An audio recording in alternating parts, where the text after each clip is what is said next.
بسم الله الرحمن الرحيم. يسألونك عن الأهلة، قل هي مواقيت للناس والحج، وليس البر بأن تأتوا البيوت من ظهورها، ولكن البر من اتقى. وأتوا البيوت من أبوابها، واتقوا الله لعلكم تفلحون. وقاتلوا في سبيل الله الذين يقاتلونكم ولا تعتدوا، إن الله لا يحب المعتدين. وقتلوهم حيث ثقفتموهم، وأخرجوهم من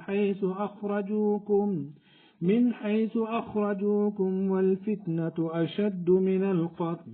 ولا تقاتلوهم عند المسجد الحرام حتى يقاتلوكم فيه، فإن قاتلوكم فاقتلوهم، كذلك جزاء الكافرين.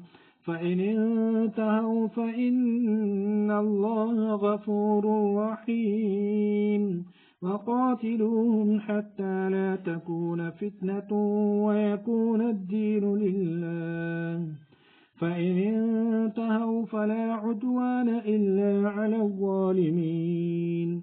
الشهر الحرام بالشهر الحرام والحرمات قصاص، فمن اعتدى عليكم فاعتدوا عليه بمثل ما اعتدى عليكم، واتقوا الله واعلموا أن الله مع المتقين.